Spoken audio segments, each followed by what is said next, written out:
우리 함께 주님 찬양하겠습니다. 찬송가 317장 주님께 찬양합니다.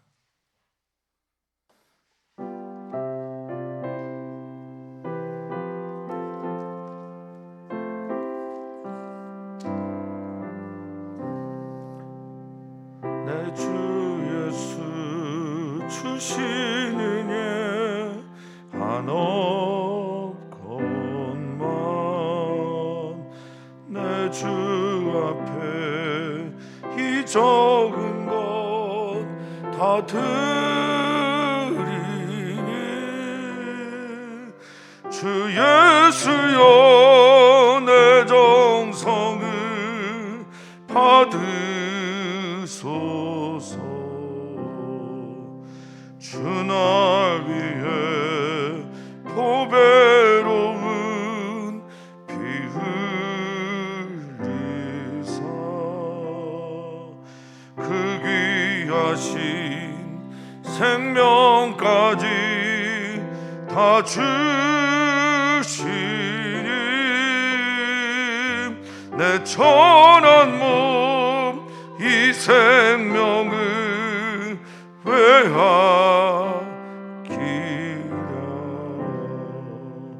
주 예수께 빚진 것이 한없건만 나 주 위에 드린 것은 참 적으니 주 예수여 너글 없게 보옵소서. 날 위하여 십자가에 피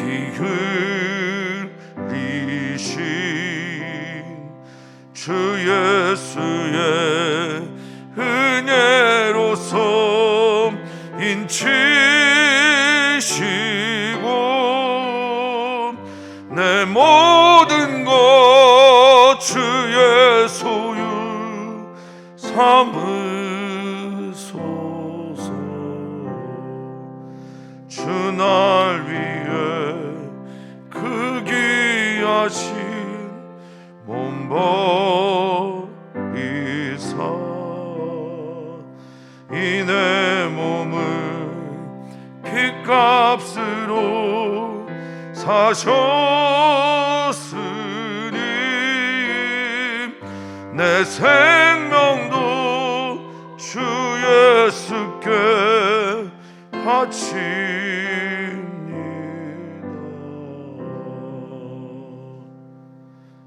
아멘, 아멘.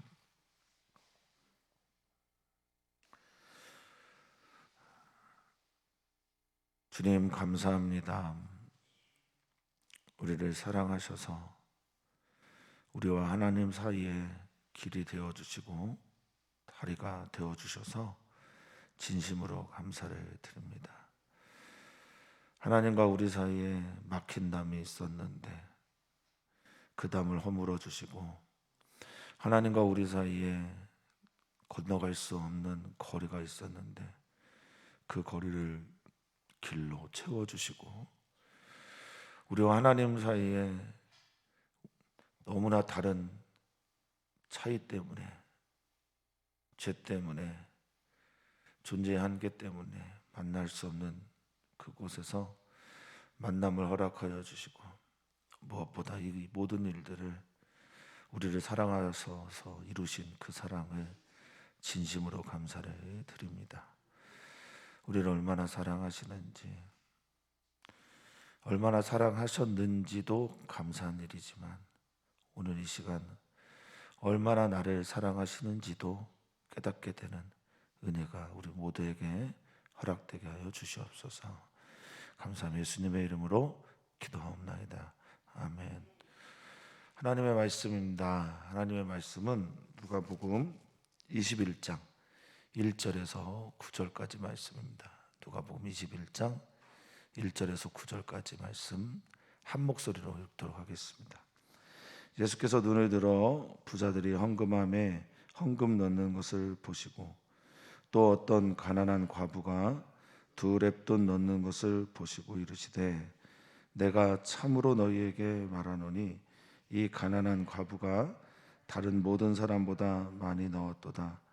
저들은 그 풍족한 중에서 헌금을 넣었거니와 이 과부는 그 가난한 중에서 자기가 가지고 있는 생활비 전부를 넣었느니라 하시니라.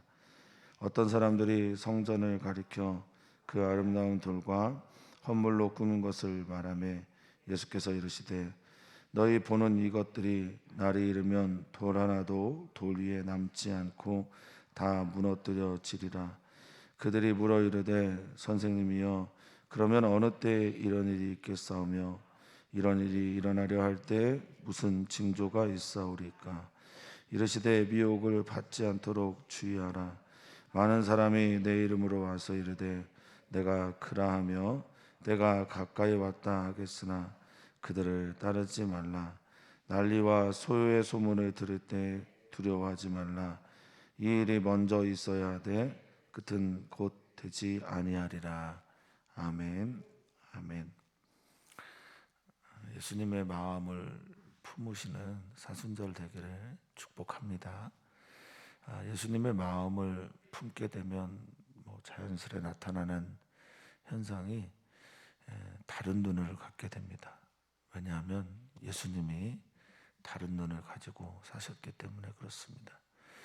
마음이 달라지면 눈도 달라집니다. 마음이 바뀌면 우리가 바라보는 시선도 달라지게 되어 있습니다. 예수님이 하나님의 나라를 이 땅 가운데 이루기 위해 오셨고 그것을 이루어 가면서 가르치시고 또 그렇게 삶으로 그것들을 보여주실 때 그 안에 가지고 있던 마음, 그 안에 가지고 있던 마음에서 나오는 눈, 시선, 사랑하는 성도님들 오늘 갖고 가시기를 주 이름으로 축복합니다. 오늘 본문의 이야기는 그렇게 시작이 되죠. 그래서 믿는 것은 듣는 것과 보는 것이 그리 중요합니다. 잘 들어야 되고요. 그리고 믿는 자는 그래서인지 모르겠지만 다른 것을 보게 됩니다. 자, 오늘 성전에서 부자들이 헌금하는 것과 과부가 헌금하는 것을 보시면서 예수님이 가르치십니다. 예수께서 눈을 들어 부자들이 헌금하며 헌금 넣는 것을 보시고 어떻게 넣었는지 다른 평행 본문에서는 이제 소리를 내고 짤랑짤랑 소리를 내면서 그렇게 헌금을 했다라고 말하는데 이 헌금함은 대체로 이제 연보계입니다. 연보라 하면 이제 구제 헌금이라고 말하는 거죠. 보고, 헌금함, 금고 이런 뜻을 가지고 있는 가조, 티라카조, 카온이라고 하는 단어를 쓴다고 합니다. 그러니까 창고에 보고, 혹은 금고, 또 헌금함, 연보계 등으로 쓰이는 단어 거기에다가 헌금하는 걸 이렇게 보십니다. 근데 여기 좀 재밌는 표현이 계속 이제 나오는데 헌금을 하다라는 단어를 헬라어로 이제 발로라는 말을 썼어요. 헌금할 때 우리는 이제 헌금 자체의 단어에는 드릴 헌자니까 물질을 하나님께 드림의 의미를 담아놨는데 여기에는 이제 헌금을 넣다 혹은 드리다라는 단어로 발로를 썼는데 이 발로가 던지다의 뜻에 가까워요. 던지다. 그러니까 헌금을 할 때 사람들이 어떤 마음으로 했냐면 사실은 우리의 헌금함하고 조금 비슷한데 우리는 헌금 바구니에 많이 넣는데 헌금함을 이렇게 던져 넣듯이 넣기 때문에 아마 이 발로라는 단어를 썼을 겁니다. 그런데 여기에 의미를 한 가지 더 두면 우리가 하나님께 헌금을 드림의 의미는 나의 물질을 주님께 다 던지고 맡김의 의미가 있다라는 것을 좀 한번 생각해 봤으면 좋겠어요. 우리의 인생을 하나님께 말로 한다라는 건 던진다, 맡긴다라는 의미이듯 우리가 하나님께 재물을 드린다라는 의미는 우리의 모든 물질에 관계된 걸 하나님께 내어 맡긴다라는 의미가 같이 있다라는 겁니다. 그래서 하나님께 뭐 헌금을 하든 또 우리의 헌신을 하시든 또 우리가 하나님께 드려야 되는 모든 종류의 시간과 작정하는 기도들과 모든 것들은 다 하나님께 우리를 맡기는, 예, 하나님께 우리를 내어 드리는 것이 되어야 될 줄 믿습니다. 예, 그래야 좋죠. 예, 하나님께 맡겨진 삶을 살아야 행복하죠. 예, 우리가 우리 아이를 기르는 게 아니라 하나님께서 우리 아이를 길러주실 때 행복하지 않습니까? 우리가 우리의 사업을 하는 게 아니라 하나님께서 하실 때 제대로 된 일터의 일들이 나타나지 않겠습니까? 오늘 우리의 모든 것들을 주께 맡기는 시간이 되기를 바랍니다.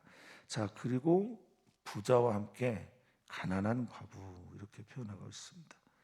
매우 궁핍한 페니크로스라고 하는 단어를 써서 뭐 매우 가난하고 궁핍해서 필접 상태에 있는, 그러니까 가진 게 별로 없는 핍절의 상태에 이르는 그런 가난을 쓸 때 쓰는 말입니다. 이 과부가 사회적으로도 자신을 지켜줄 남편이 없고 또 당시에 이제 종교적으로 사회적으로 보호해야 될 대상인데 소외돼서 보호받지 못하고 있는 것처럼 보이는, 그래서 가난한 이런 의미도 같이 가지고 있겠죠. 그래서 과부가 두 렙돈을 넣는 것을 보시고 이렇게 말합니다. 당시에 렙돈 하나의 가치는 데나리온의 128분의 1이었다고 말합니다. 한 데나리온이 당시에 하루 일꾼의 품삯이라고 보면, 지금 일꾼의 품삯이 얼마인지 모르겠습니다. 만약에 뭐 10만 원이라고 가정을 했을 때 말이죠, 10만 원이면 800원이 안 되는 돈입니다. 700 얼마 정도 되는데 800원이 안 되는 돈이 두 배니까 약 1,000원 좀 넘게 1,500원 정도가 되는 금액을 넣는 거예요. 과부의 두 렙돈이 넣는 것을, 여기도 넣다도 말로를 썼어요. 내어 맡기다 던지다. 그러면서 주님이 말씀하십니다. 이르시되 3절입니다. 내가 참으로 이 알레테이아에서 온 건데 알레토스라고 해서 확실하다, 진실하다, 이건 분명하다. 내가 분명하게 말하는데 이 가난한 과부가 다른 모든 사람들, 부자보다도 또 저 종교 지도자들보다도 심지어 여기 있는 너희 제사들보다도 훨씬 더 많은 것을 넣었다라고 말하고 있습니다. 왜일까? 그 다음에 이제 설명을 하시는데, 이 가난한 과부가 많이 넣은 것이 분명하다, 진실하다, 진리다, 사실이다라고 주님이 말씀하셔요. 자, 그 이유는 4절에 나오는데, 저들은 그 풍족한 가운데 헌금을 넣었다라고 말하고 있습니다. 부자들이나 다른 사람들이죠. 근데 이 풍족하다라는 페리시오라는 헬라어는요, 다름 아닌 남다예요, 남다. 그러니까 저들은, 부자들은, 부유하다고 하는 저들은 남겨진 것에서 일부를 하나님께 드린 거예요. 그러니까 드려도 되고 안 드려도 되는 거 드린 거예요. 우리가 하나님 앞에 우리 하나님이 우리의 영순위가 되기를 바랍니다. 또 1순위 되기를 바랍니다. 이렇게 말을 하는데, 어떤 선교사님이 이제 청소년들을 데리고 선교제를 갔다고 합니다. 그래서 너 주님 사랑하냐? 그랬더니 청소년이 대답을 했어요. 한참 고민하다가 네, 사랑한다고. 근데 이 선교사님이 청년 사역을, 청소년 사역을 오래 하셨으니까 거기서 넘어가지 않고 질문을 또 하신 거죠. 몇 번째 정도 되니? 그랬더니 이 청소년이 한참 고민하더니 정직한 거예요. 세더니 7번째라고. 주님은 7번째로 좋아한다고. 7번째로 좋아하니까 그 선교를 간 것도 대단한 거죠. 그 선교가 굉장히 은혜로웠어요. 그 돌아오면서 이제 이 선교사님이 이 아이가 은혜를 받는 걸 보셨으니까 자신 있게 묻는 겁니다. 야, 너 주님 사랑하냐? 그랬더니 이 친구가 이번에 고민도 안 하고 대답을 합니다. 그럼요, 주님 사랑합니다. 또 물어보셨어요. 몇 번째니? 그랬더니 세 번째입니다. 이렇게 대답을 했다고 하죠. 너무 화가 났대요. 선교사님이 화가 나서 진짜 얘네들한테는 영순이가 안 된다. 그랬더니 주님께서 마음을 속에서 이렇게 말씀하십니다. 들었냐? 야, 삼순이란다. 내가 너무 기분이 좋다. 이렇게 말씀하셨다고 하네요. 사랑하는 성도님들에게 주님은 남는 나의 시간, 물질, 남는 어떤 것의 일부입니까? 아니면 우리들의 전부가 되시고 계신가요? 좋을 때는 영순인데 대체로는 몇 순위가 되시는지는 모르겠습니다. 남는 중에 베리쇼, 풍족하다라는 건 그 남는 것 중에 헌금을 넣은 건데, 이 과부는 가난한 중에 이 히스테레마라고 하는 가난이요, 히스테레마라고 하는 헬라어는 가난도 있지만 더 많이 쓰는 게 결핍이에요. 결핍, 가진 게 없는 거예요. 결핍한 중에, 부족함 중에서 남은 거에서 일부를 드리는 게 아니라 부족한데 거기에 가지고 있는 생활비 전부를 넣었다고 말합니다. 이 생활비로 번역된 이 단어가 비오스입니다. 비오스. 여러분 바이오 테크놀로지 뭐 이런 거 할 때 바이오란 말 많이 들어보셨잖아요. 이 바이오라는 말이 이 비오스에서 온 말이에요. 그러니까 몸이에요. 몸. 생활이에요. 생명이에요. 당시에 이제 생명 그러면 비오스와 쪼에 이렇게 나눠졌는데, 우리가 가지고 있는 육체적인 생명이 비오스고 신적 생명이 쪼에입니다. 어쨌든 여기 비오스라면 자기의 생명, 육체, 몸 이거 전부를 드렸다고 그렇게 표현을 하고 있어요. 누가 더 많이 드린 겁니까? 그리고 더 많이 드렸다고 하는 의미는 얼마가 남았는지에 의해서 결정이 되는 거예요. 내가 하나님께 많은 양을 드리고 많은 양을 남겼다, 이거는 많이 드린 게 아니에요. 하나님께 드렸는데 얼마를 드렸는지가 아니라 얼마를 남겼느냐, 이거에 의해서 많이 드린 것이 결정이 된다는 거죠. 예수님의 눈은 정말 다르십니다. 예수님의 마음에서 오는, 믿음에서 오는 그 눈은 정말 다릅니다. 사랑하는 성도님들, 내가 얼마를 하나님께 드렸느냐를 고민하지 마시고 내가 하나님께 얼마를 남기고 있는 삶을 살고 있는지를 좀 고민하시면 좋겠습니다. 내가 쓸 수 있는 시간이 1시간인데 내게 주어진 시간이 1시간인데 그 시간 중에 1시간을 이렇게 하나님께 드리며 새벽 예배 나오신 분들은 참 감사하고 또 놀랍습니다. 우리가 쓸 수 있는 금액이 얼마인데 거기에서 하나님께 드린 이 모든 것들, 그게 참 헌신을 향해 나아가는 길이 아닌가 생각이 되어집니다. 자, 두 번째 이야기가 나옵니다. 이제 말세에 대한 가르침으로 많이 이해하고 있는데, 또 보는 눈이 다르세요. 성전을 보면서 어떤 사람이 칭찬을 했습니다. 야, 저 아름다운 돌. 그리고 헌물, 사람들의 헌금과 헌물. 이제 이게 아나테네미라고 하는 단어인데, 아나테마라고 하는 단어인데, 아나테마라고 하는 헌물은 아나 위에 무언가를 놓은 거예요. 그러니까 헌금과 물건들, 하나님께 드린 물건들이 헌물이겠죠. 그러니까 아나티네미에서 온 아나테마라고 하는 헌물, 이 두 가지를 본 겁니다. 아름다운 돌과 그리고 헌물.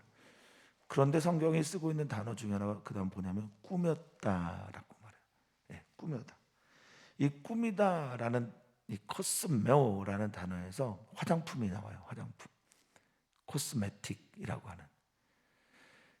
그러니까 코스메오라고 하는 화장품, 화장하다, 꾸미다. 성전은요, 기도가 채워져야 됩니다. 성전에는 저는 그런 꿈이 있거든요. 어떤 꿈이냐면 정말 그랬으면 좋겠어요. 우리 교회에서 예배하는 분이 예배할 때 정말 하나님의 임재를 경험하는 교회이기를 바라거든요. 그래서 예수님 만나고 싶으면 예운교 한번 가봐, 뭐 이런 얘기 듣는 게 소원 중에 하나입니다. 또 하나는 다른 교회에 다니는 분이나 또 우리 이제 나그네로 사시는 분들이 교회에 와서 다 앉아서 기도하려고 그러는데 기도가 막 저절로 잘 되는 뭐 그런 교회 있잖아요. 성전이 뭘로 꾸며져야 아름다운지를 묻고 있어요. 성전이 아름다운 돌과 헌물로 이렇게 화장되고 꾸며져야 아름다운 건가? 아니면 다른 것이 있는가? 어쨌든 예수님은 이것에 대한 답보다는 다른 답을 말씀하시죠. 예수님의 눈은 다릅니다. 터키나 지금 이제 이스라엘은 잘 꾸며놨는데 터키는 이제 무슬림 국가니까 예전에 지었던 교회들이 폐허가 된 그대로 그냥 보존을 해요. 언젠가 무너지게 되는 건물들을 보여주고 있는 건지 교훈을 주고 있는 건지 모르겠지만 느낌이 지금 예수님이 말씀하시는, 예수님이 대답하시는데 6절에 너희 보는 이것들이, 너희가 지금 보고 있는 이게 어느 순간 날이 이르면 다 무너져. 니들이 말하는 아름다운 돌이라고 하는 게 돌 하나도 돌 위에 돌 남지 않고 다 무너지게 될 때가 온다라고 말합니다. 그럴 때가 있다라고 말합니다. 그러니까 우리가 물론 외형 참 중요합니다만 그릇도 중요한 거죠. 형식도 중요한데 이 건물의 아름다움도 중요합니다. 우리가 이 건물을 아름답게 쓰는 것만큼 더 중요한 것, 완전 훨씬 더 중요한 것은 우리가 이 내면에서, 이 안에서 무엇을 하고 있는지가 훨씬 더 중요한 겁니다. 돌 위에 돌 하나도 남지 않고 다 무너질 것이다. 이 남다라는 단어가 왜 이 단어로 쓰셨는지 모르겠는데 아피에임이라는 헬라어로 씁니다. 근데 이 아피에임이라는 단어가 물론 남다라는 단어도 있는데 가장 많이 쓰이는 단어가 용서예요. 용서. 자유, 용서, 놓아줌, 탕감 뭐 이럴 때 쓰는 겁니다. 그러니까 너희들이 쌓아놓은 이 돌들이 하나도 주님께 받아들여지지 않았다라는 의미를 같이 쓰고 있는 거예요. 헌물했고 돌을 쌓았고 아름답게 올렸는데 이게 하나도 남김없이 싹 무너졌다. 이 무너지다라는 단어가 헬라어로 카탈리우인데 남겨지지 않았고 패해졌다라는 의미입니다. 싹 패해졌다. 이렇게 될 거다라고 말합니다. 얼마나 무서운 말입니까? 그런데 당시에 성전에 대해서 이렇게 함부로 말을 하는 건 신성 모독죄예요. 하나님을 모독하는 그런 죄를 지금 예수님이 짓는 것처럼 보이시면서 그렇게 레디컬한 가르침을 그들에게 주십니다. 다 무너질 거다. 당연히 묻지 않겠습니까? 언제입니까? 언제 이런 일이 일어나고 또 일어날 때, 그런 일이 일어날 때 무슨 징조가 있습니까? 라고 말합니다. 어느 때 일어날까요? 일어나게 되면 어떤 징조가 있겠습니까? 그때 좀 믿음 좀 지키게. 이 징조라고 하는 단어가 너무 많이 제가 가르쳐 말씀드렸지만 세메이온이라는 단어입니다. 영어로 하면 사인이에요. 사인, 표시. 표시등, 신호등 뭐 이런 게 오면 멈춰야죠. 몸이 안 좋으면 잠깐 쉬셔야죠. 일단 이런 모든 종류의 사인들이 이제 징조입니다. 징조. 세메이온이라고 하는. 물론 기적이나 이적도 있습니다. 그런데 이 세메이온이라는 단어가 쓰일 때는 보여주시고 그 다음이 뭐냐면 믿게 하기 위한 거예요. 그러니까 보여주시고 믿는 종류의 기적이 있어요. 이건 표적이나 또 헬라어로는 이 세메이온을 쓰면 됩니다. 그런데 믿어서 일어나는 기적들 있죠. 예, 쉽게 보면 홍해는 기적이 일어난 다음에 건너갔어요. 그러니까 표적에 가깝고요. 기적이 일어났으니 내가 믿어야지. 요단강은 내가 믿고 발을 내딛었더니 갈라졌단 말이에요. 이건 이제 기적에 가깝습니다. 뭐 이렇게 날카롭게 구분하는 경우는 별로 없지만 대체로 이렇게 구분하시면 됩니다. 그러니까 내가 믿음을 가지고 걸어갔을 때 일어나면 이적과 기사, 기적에 가깝고 헬라어로는 테라스고요. 어떤 믿음이 필요해서 하나님께 보여달라고 했더니 기적, 표적이 일어나서 그 다음에 믿는 거는 세메이온에 가깝습니다. 그러니까 주님께서 세메이온을 묻는 사람들에게 세메이온이 뭔지를 가르쳐 주세요. 나타나는 현상, 사인이 무엇인지를 말해줍니다. 자, 8절입니다. 그 전에 일어나는 현상 전에 너희가 먼저 해야 될 게 있는데 미혹을 받지 않도록 주의하라 라고 말합니다. 이 주의하다라는 말이요, 눈 뜨고 있으라는 말입니다. 블랙포라고 하는 헬라어 썼어요. 블랙포는 응시하다, 눈을 뜨다, 깨어 있으다 이런 말이죠. 그러니까 주의하면 눈 뜨고 있습니다. 우린 잘 때가 있어요, 그렇죠? 그러니까 영적으로 깨어 있어야 말입니다. 깨어 있어야 합니다.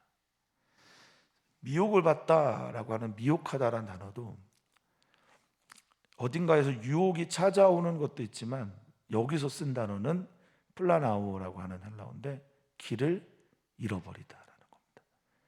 길에서 방황하다라는 겁니다. 길에서 이탈한 겁니다. 그러니까 너희가 이 믿음의 길을 걸어가며 이탈하지 않도록, 길에서 벗어나지 않도록 눈을 똑바로 보고 주님을 응시하라는 의미일 겁니다.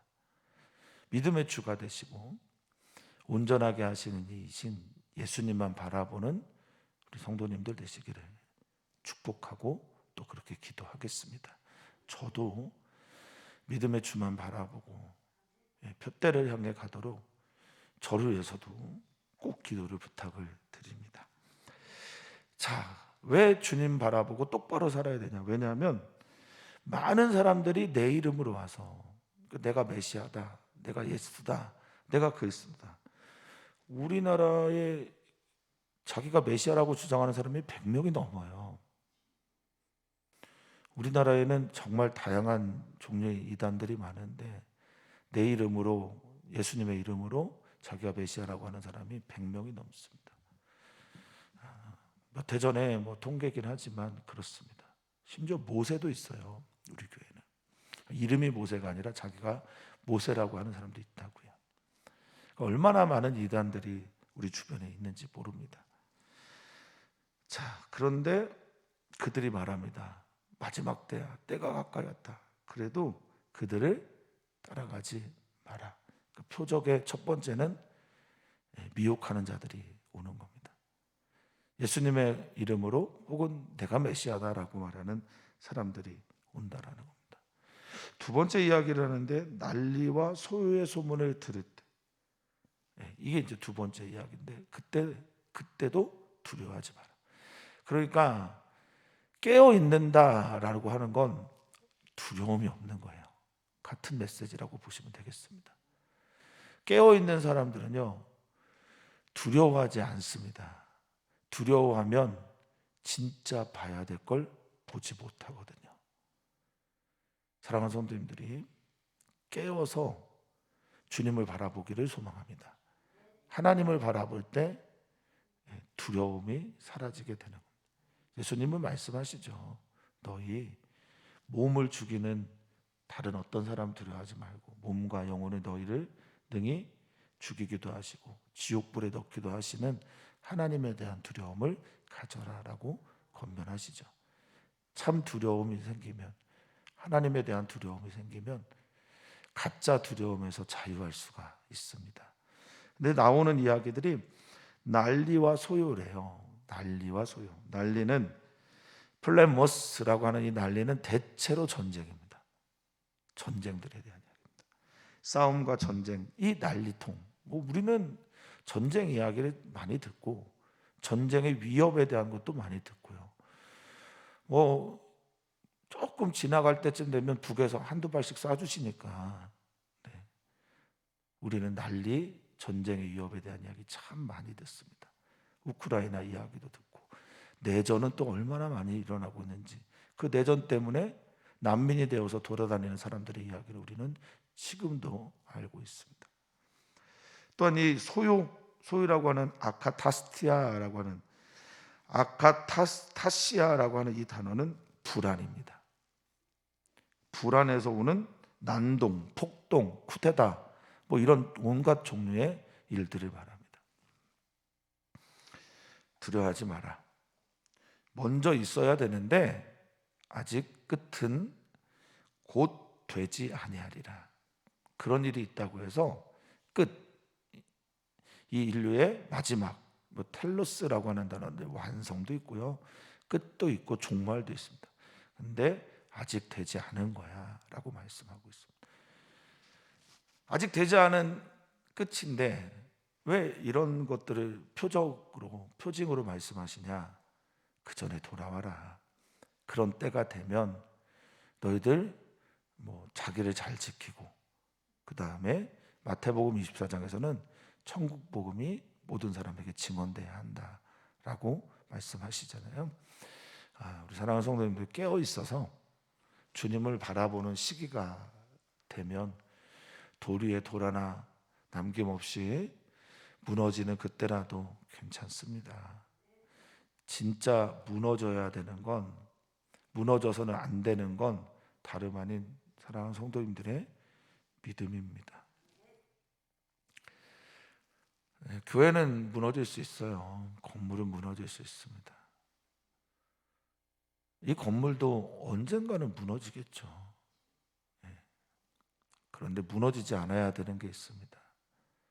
그것을 지키며 살아가는 오늘이 되시기를 바랍니다. 많은 것들은, 눈에 보이는 많은 것들은 또 사그라질 수 있습니다. 우리의 겉사람은 후패해질 수 있습니다. 그런데 우리의 속사람은 날로 더 강건하시기를 주이름으로 축복합니다. 예수님은 정말 보는 눈이 다르시거든요.